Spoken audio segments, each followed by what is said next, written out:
Hey friends, I've literally tried this 4 times now, so we're doing it. We're done. I am continuing to do early career designer portfolio reviews. I'm still using all of the reviews that are coming in through the link that is below on every single one of my videos. The difference going forward, starting with today's video, is that, well, let me explain. So I've been doing these early career designer portfolio reviews from the perspective of an industry professional who is trying to help you understand what a hiring manager might be looking at and what they might be looking for on your portfolio. But up until now, I have not actually myself been a hiring manager. Now that I am, I'm going to add a little bit of extra context to what I'm saying. Trust me, it's still going to be the same stream of consciousness, like Megan, blah, blah, blah. But I also want to tell you what I'm looking for in an apprentice. So if this is interesting to you as a viewer, then I encourage you to get in touch, and I will put additional links in the content below. And if you are the person who's having your portfolio reviewed, I also encourage you to get in touch. There is a process that I'm following to bring on onboarding apprentices into my process, my style. And if that vibes for you, amazing, then maybe we connect. If it doesn't, then just like everything else, if it does not apply, let it fly. And we're just going to move on from there. So in future early career designer portfolio reviews, I'm going to talk a little bit more about what I'm looking for when I'm hiring these early career designers as apprentices. All right. So with that in mind, let's get started. Okay. All right. I am recording, right? Okay, cool. Wait, did I just say all that for no good reason? All right. So this is KT. I am very excited, KT Nguyen, and we are, first of all, I'm already vibing. Let me say this. I love your introduction. I believe in collaboration over competition, empathy, and social good. Those are things that I am also focused on. So I'm already thinking, all right, KT's going to be the kind of person that I would want to have on my team. I aspire to use design and communication to create a kinder, more inclusive world. I love it. So one thing that I noticed here, like this is a very similar template to what most people have. Let's be real, like none of these are going to be some unique, crazy, out of the box design because websites don't work like that. This is a portfolio website, and I expect to see projects on your website. So what I see here is we've got 2 solid projects, and you've got an update to this project. So now I'm curious. See case study. Oh, okay. So this is the original. And when I'm saying, oh, okay, is I'm looking down here in the left corner of my browser. So if you can see that, and it might be covered up by the YouTube controls. But when I hover on see case study, I'm seeing ktnguyen.com/blank. And then when I see this grandfather story updated, it is ktnguyen.com/blank-2. So those are 2 completely different case studies or 2 completely different URLs that I'm looking at. Now, all right, we've got blank-1. So the first thing that I might suggest to you is a little bit of attention to detail. I noticed this because I honestly just going to throw a dart and say it's probably some sort of autistic thing that I got going on here, because that's me. That I identify that, and I'm okay with that. But what it makes me think of is that you either don't know how to update those URLs to create meaningful semantic URLs, or you just didn't care enough to do it. So that's an attention to detail I'd like to see. What I expect to see here would be instead of /blank, I would expect to see /our-grandfather-story. That is a semantic meaning in the URL. So I understand what I'm clicking on is not just an empty page or a page with spam on it. And for the updated version, I would see like that same URL, but it would have appended -updated to it. And I'm curious to see what those differences are going to be. So unlike the typical website evaluations that I do where I only go through one case study, I might bounce around here. So I am curious to see All right, it opens in a new tab. I'm not sure that's necessary, but it's interesting.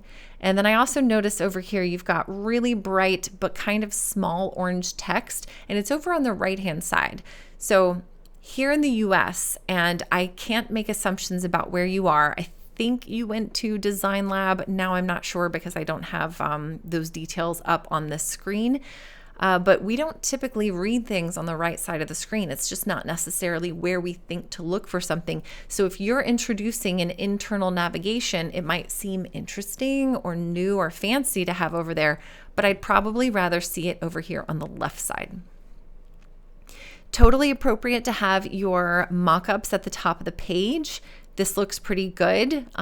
Nothing super splashy, nothing going like, oh, this is interesting. So I'm already left wondering, wait, what is this project about? So I didn't actually read that blurb on the front page. I just clicked straight through to the C case study. So I've already missed out on some context.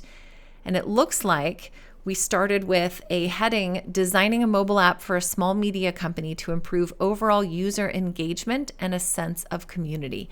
This is not the title of the case study. So the first thing I expect to see is a little bit of content hierarchy. What's your H1 on this page? What's your headline for this project? And if it's our grandfather story, fantastic. I expect to see that either up here or below this, or maybe we even need to shrink some of these images and push them over to the right-hand side a little bit and leave some, in this case, green space for the title, just to make sure that me as the viewer, I understand what page I'm on and what I'm expected to see here. We've got timeline, platform, and my role. And me personally, I never need to see this at the top of the page. I guess this is a solo project, and that's totally fine. I don't care how long it took you. It could have taken you a year, and you only worked on it 5 hours a week, and that's totally fine. That's just as valid as if you spent 2 weeks and you spent 80 hours a week on for 2 weeks. Like, it's just about the same thing. So I appreciate that you've got some titles here, introduction and setting the problem, but you're already using an acronym that you didn't explain. Now, that is not a well-known thing, but that is an accessibility issue. So there's always, it's actually 3.1.4, hold on, understanding WCAG 2.2. And this is really ridiculous that I know this offhand, but this is 3.1.4, and it is a level A of a level AAA of accessibility. So it's not required, but it is, I think, really kind. Users should be able to identify and learn what those abbreviations mean. So when I mentioned we have this title up here on the left-hand side, it would be totally appropriate to have our grandfather's story, parentheses, OGS, or even in smaller text, OGS. Designing a mobile app for a small media company, and then maybe parentheses, our grandfather's story, or OGS, just giving me a sense so that I know where I am in the rest of this story. What differentiates OGS from other media companies is their dedication to local news and community engagement. Beyond hitting the streets and recording honest conversations with locals, OGS hosts Facebook events that allow community members to interact with the restaurants and small businesses that are featured in their videos. Okay, this is cute. I love this. Okay. Honestly, oh my God, I just activated my glee keys. All right. So actually what I'd love to see here, this is how I would redesign this. I'd say our grandfather story, and then I would put a subtitle here that says designing a mobile app for a small media company, OGS, parentheses, to improve overall user engagement and sense of community. So now I know what case study I'm on and what this case study is about. And then the very next information would be what differentiates OGS, or our grandfather story, OGS, from other media companies is their dedication to local news, blah, blah, blah. That is a little bit more marketing focused. It's really getting into the meat of it, like where are we, what's happening? Think of it like your local news and community engagement. How do they structure their news stories to get you excited about what you're clicking on before you click on it? Or once you've clicked on it, in order to keep reading, how do they get your interest? So treat the case study as a way to get my interest. The problem is it's noticeable from the research there isn't a direct line for fans or viewers of OGS to connect to each other and have a sense of community. The current content, videos, short stories, events, etc., IE is not necessary here. IE stands for it doesn't matter, but this is not the correct usage of IE. So just video, short stories, and events. The current content, parentheses, you're just explaining what that content is. There's an opportunity to make the content and community accessible all in the same place. I love it. How might we improve the overall user engagement and sense of community? All right, so I would put the introduction here. You don't have to label it introduction, but make it punchy. Your introduction should be kind of designed like this. And I'm honestly going to say we might have a little too much width here.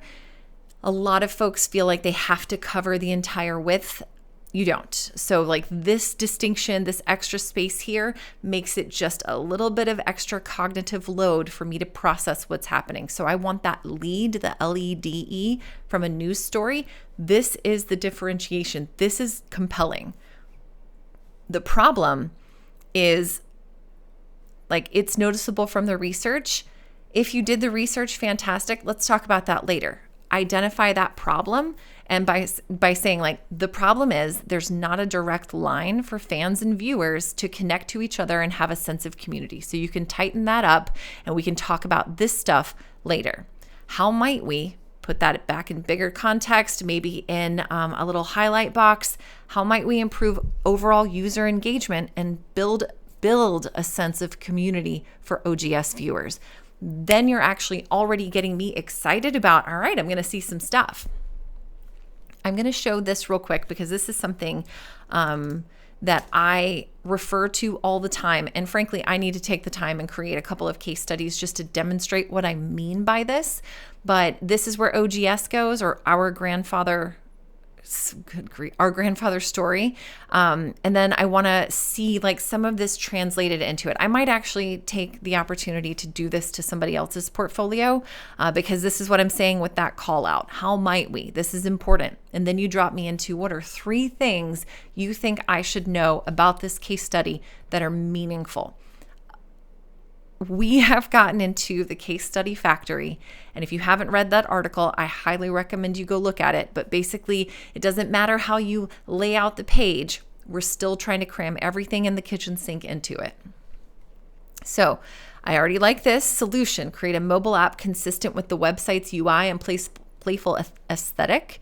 Merge their offerings into one platform to keep viewers up to date and eliminate the need to check both YouTube and Facebook for the latest happenings, and create flows with clear iconography that allow users to register for upcoming events and other volunteering opportunities, such as participating in an OGS video.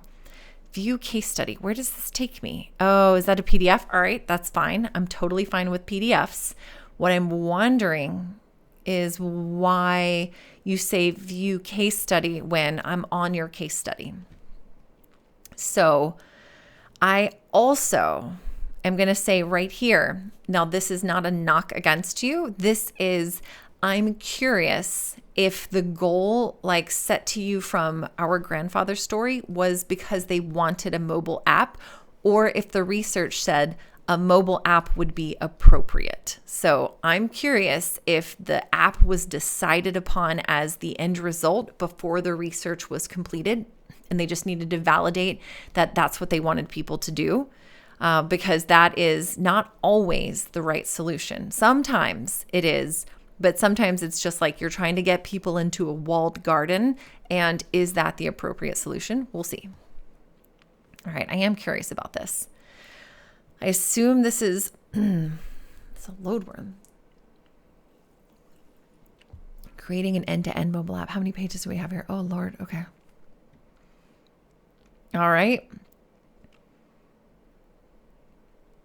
Okay. So I'm really glad you reformatted this into this case study because that one's not super awesome. I'm also curious if we are on Parastorage. Wix. All right. You did a good job on Wix. Now I'm actually curious because I'm nosy and kind of a jerk. I'm like, how does this work on mobile? Not awesome. Okay, so we've used Wix, but the platform does not automatically translate everything into a mobile experience. The reason I looked is because I was curious if you had used UX Folio, because that's kind of the vibe I'm getting here, which is totally fine. But just wondering, this looks like it sure is. All right, so one thing I always look for is accessibility. Not that I'm assuming hiring managers have disabilities, but we cannot segment users with disabilities out of our marketing, and we can't segment them out of the people who might be looking at our portfolio. So ideally, this is actually just text. And if you just really liked the purple shapes, like you can do that with highlights and padding, especially on Wix. You can totally do this. So I don't love seeing images on the website with text in them. So research goals. Let's see. Understand current trends in news media apps, understand feelings on OGS, the videos and their engagement, outline features, pros and cons of OGS competitors. Online venues, 86%. So this is a call out. So findings. All right. So what's the current landscape of news apps? How do the younger generations consume news and media? Empathize, competitive analysis, common features, etc. TED, Facebook, OGS.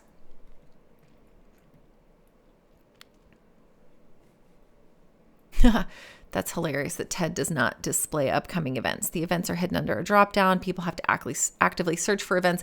Okay, they are hidden under a dropdown. Let's be real. There's only so much mobile real estate here. So I'm thinking is that really a takeaway? Is that totally useful? Or is it that the events are not showing up in their feeds and there should be a different setting to make those feeds more available? So I want to make sure that we're not just making assumptions based on what we see or what we understand to be best practices in UX, because it has to be under a dropdown. There is only so much that you can put on the screen in the app.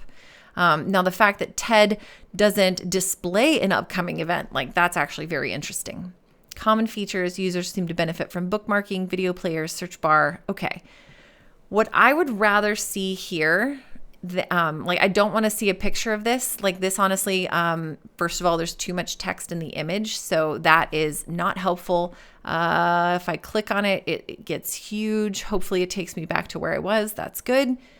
But this doesn't really provide that much value. What I'd rather see is summarizing the secondary research, and that secondary research could be a click-through page. It might be another /blank, but that would be an appropriate way to hide some of that information. And if someone's looking to hire a UX researcher, they can click through and look at more of your method for that.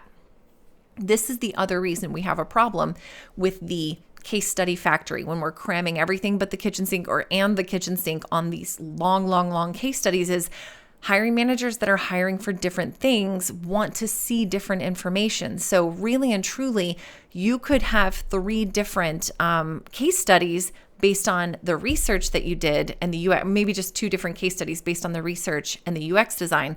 But I'm wondering if that prototype actually turns into a high fidelity, and that's a visual design. That's a 3rd case study. Almost, I don't want to say almost, rarely. I want to choose my words carefully. Not every hiring manager hires for the same thing. Let them pick and choose the information that they want to see, and then allow them to explore your other information. But this is a ton of time and effort to get through when you could make it easier for them. All right, let's see. Here, I'd love to see from your research. I don't want to see your output. I don't want to see your research, what's it called? Research plan, your interview transcripts. Good job not putting all of that on here. That can go into your research materials if you want to share it. But I want to see, more importantly, important takeaways. News, 86% of online Southeast Asian users consume news through online venues. So we're also wondering, how do the younger generations, news through sharing, texting, emailing, or commenting at least once a day. I'd rather see an interesting little visual to say, I understand my user, and these are the two things that were important to me. They were important enough for you to highlight them. So I would rather see that and nothing else. It doesn't matter about their device usage. We actually probably can guess at 8 out of 10 US adults, let's be real. And then nearly half of Gen Z and millennials, it's not like a no duh, but it is more of a so what kind of thing. So show me the information that says I did enough research to say this is important and it helped me make a decision in my next step. Don't show me what you did, show me what came from it. All right. User interviews, I honestly don't care about the participants and the age range, somewhat active. I want to know these are things that you called out. So I want to see a little visual of users. I talk to users and these are the things that really embody what my users' needs, frustrations, and motivations are. So if these are the important ones with the red outline around them, then I don't want to see this whole image. I just want to see those quotes and what they helped you decide for the next step. So now that you have, hey, local news fares better than national media, users feel that media is failing to accurately cover communities of color. 86% of online Southeast Asian users consume news through online venues, and they want to see themselves. They want to see their family, and they want to see their community. What does that help you decide? And then these could be helpful quotes. Those key takeaways. It looks like you have things that you've called out. So your instinct is good. You know that they wish that there were more opportunities. Tell me how that connects in a nice way to the next step of what you did. This I love to see. This I don't love to see. I feel more pride in being Singaporean when I watch videos. I love that. OGS lets me feel more connected to my local community. I love that. Those are two powerful quotes you can put next to pictures of generic people or randomly generated faces. And that helps me understand that you know how to pull out user insights and display it in a way that's meaningful to me as a hiring manager. And then if I want to click through and find out okay, show me your empathy map. Nobody wants to see your empathy map, I promise. Then they can. User persona. I'm going to scroll past this because these are all bullshit. I'm sorry to say this, but almost no one creates a good user persona in a boot camp. So most of this is just you throwing stuff at a wall and going, yeah, sure. I almost guarantee I would lay money. I would put a bet down that you didn't come back and edit this a ton of times based on the user interview information and any additional information. You created it and we're like, neat. Now we have it. And that is not a crack on you. That is literally everything I have seen as a bootcamp instructor and a mentor. We don't typically use these in the real world because we don't actually do a good job at teaching people how to do them, and they're not that useful. They're good for marketing most of the time. All right, defining your task flow. Based on my competitor analysis, I saw an opportunity to focus on events and event registration. I was further encouraged to pursue events since my research revealed OGS viewers want to partake in events. All right, summarize this way tighter. OGS viewers want to partake in events since it brings people and stories they see on screen to real life, connecting them to their local community. Boom. That's it. That's why in the below task flow, events has its own section and icon in the app. I don't know what section and icon looks like because I am looking at a task flow. So this is also difficult to read without context. I don't necessarily understand. So it's more like, oh, cool, you made a task flow. Okay, thanks, nice. It's not helpful for me to understand how you designed something. So great that you made it. What about all the other paths that are not this? Do I understand that you did a good job, or is this simply adding an events section in the OGS app idea? Task flow 2, users benefit from having a dedicated section for volunteering that will help them. Volunteering, where did that come from? I haven't heard a single thing about volunteering in this case study until right now. Maybe I missed it, but can't ask me.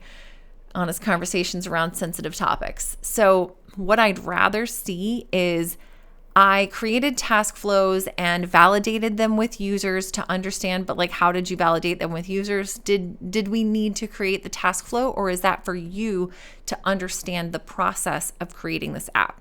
And if it's just for you, then that is an output, not an outcome. What did creating the task flows help you have an outcome for? How did it help you design this? So really, now we're just adding extra pictures that don't help me understand your process. Sure, sketches. Some people want to see sketches because they just want to validate that people are doing sketches instead of jumping to high fidelity, because that's what they're supposed to do. Honestly, what I do are Franken mock-ups. I take screenshots and then I shove things in there, or I add annotations. I would rather see your annotations than your sketches, unless this is completely like brand new and this actually got created because it's a job. We'll see. All right, so now I'm excited. I don't care about your sketches. My sketches are shit. It doesn't matter to me. Getting your ideas out is all that matters, and that might be sticky notes. That might be wireframes. It might be high fidelity mock-ups with like screenshots moved around on top of them. It doesn't matter. This is good though. I like the idea of an annotation. Facebook user login. All right, that's interesting. Sure. Okay. Bookmark icon, messaging icon. Okay. You've decided to put things on the screen and you're letting folks know what they are. Okay.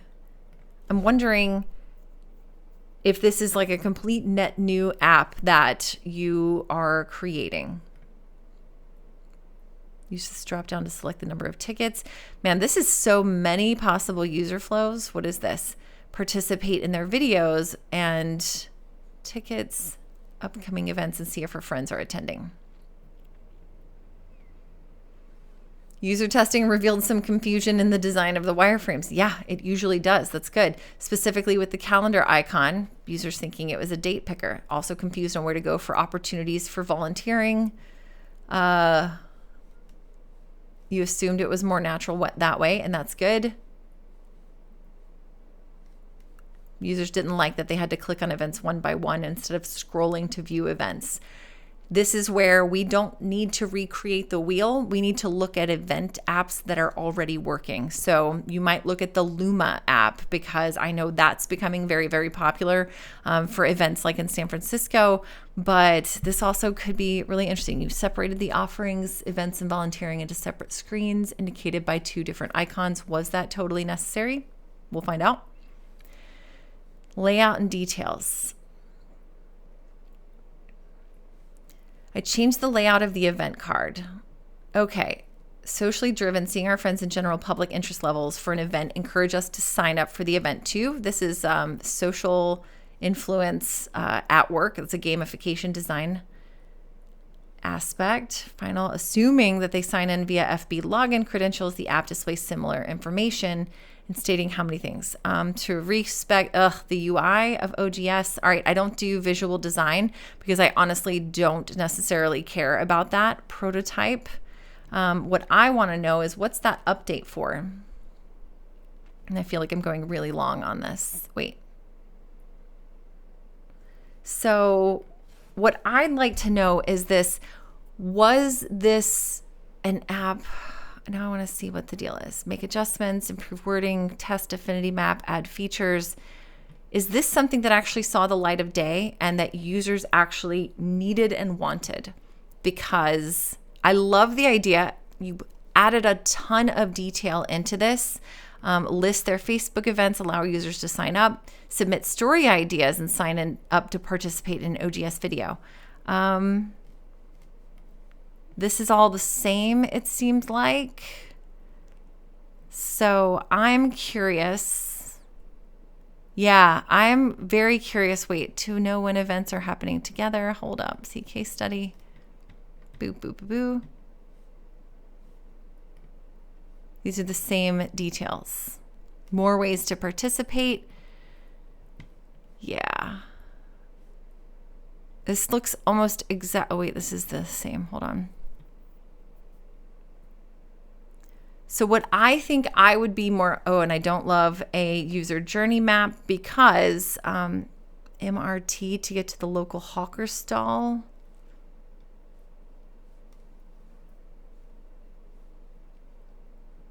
Okay, this is detailed, and I do appreciate this. So I don't mean to make you feel like that is not what I'm looking for. So what I think I'd rather see is what's the impact. And this is the hardest thing to do with an app that you're creating from scratch without like a company behind you to like facilitate. If this was a like solo project or just a bootcamp project where you're part of a small group with people, you don't have like people with that domain knowledge, the people who truly understand OGS. So if you were able to work with OGS, I'd love to know what some of their feedback was. What were some of the things they were looking for that they didn't see, that they wanted to see? Tell me more about what the user actually experiences. So when people talk about storytelling in portfolios, I'd like to know from one user's person how they signed up for an event and they found it to be useful and they wish that they had the ability to communicate with someone during the event on the app or through Facebook, something like that. So I'd love to just know more of how this turned out. What was the outcome rather than just what did you do? Looks like we've got those task flows again. It feels like there's some really similar content, layout, and scrolling. This is the part that, honestly, this is, I don't want to say that UI is easy, but it's less about what's on the page and more about how users are able to access what they're looking for. So we can come up with 7 different ideas for the layout of a page, but the volunteer form is too long, required too much upfront commitment. Yeah, that's a lot of commitment. It's beautiful though, but that's amazing. You probably spent a ton of time on this wireframe and then volunteers are just like, I don't want to fill out so much information. So it's more about finding out like what information do they want to provide upfront, what makes it easy and takes out as many steps as possible between getting someone engaged and them having a good time. User fatigue, and then we've got the UI got distracted. Events checkout, prototype. I think this is really good. You've got some usability testing. I'm happy with that. Next steps, make adjustments, add features. Is this another picture? It looks like it. It sure is. Okay. I wouldn't consider expanding beyond events and unvolunteering until I truly understood the outcome of my project. So gathering data, absolutely. Wording and design adjustments from user feedback. And then I would probably test and test again. My curiosity is, did we need an app or did we just need a better user flow within Facebook to facilitate the communication that people want? Cross-cultural design, I absolutely love this. Western society promotes individualism while Eastern culture encourages collectivism. God, that honestly should be a bigger call out because that is the biggest problem in the US today. Individual. Understanding the why. What are the user's true motivations? Why do they keep coming back to OGS videos? I realize that when users identify with a product and or mission, there's a good chance they want to externalize their feelings. Oh my gosh. This is one of the most delicious takeaways that I have seen yet. They feel motivated to preserve Southeast Asian food, traditions, and culture. And so that's why they wanted more ways to participate in OGS's mission. This is the big takeaway. They want to preserve culture and they want to feel community and connected to other people. Did we need an app for that? I'm curious. I think for a localized user experience for a YouTube channel, I'm a big fan of. I love that you did this. And I think that this would actually lead me to want to interview you. I would probably want to have you talk me through this portfolio and what you think is important. But I think you can streamline this down to a much, much smaller case study that shows the impact rather than all of the details. And that's one of the reasons I love that Nike Catalyte case study thing, is because it gets to the point without adding all of that context, because really I want to know what your feelings are. I want to know what you understand and what that helped you decide, not just what you created on Figma. So this is really good. I'm really happy with what I gathered from this. I think you would probably be a really, really good fit in level 11 technology, because it feels like you are focused on community and collaboration, and that is something that we value as well. It's mostly just me so far, but I've got some apprentices on the way. This is good. So I think it would be more interesting to tell that story in a much tighter format, but this is solid. I think you did a great job. I genuinely hope that I had some helpful feedback for you. I feel like I got overwhelmed by just the amount of information that you shared, but it wasn't super clear what your step-by-step, like what guided you to take the next step. So I'd like to see what your insights were in your own words, not just in the context of like what the user said. So hopefully that's helpful. Let me know if you have any questions, and anybody who's watching, thank you for lasting this long. I know this is one of my longer videos, but this was really, really interesting to see. I bet with a shorter version, you would have a lot more traction in your job search. All right, everybody have a fantastic day. I'll see you next week. All right, bye.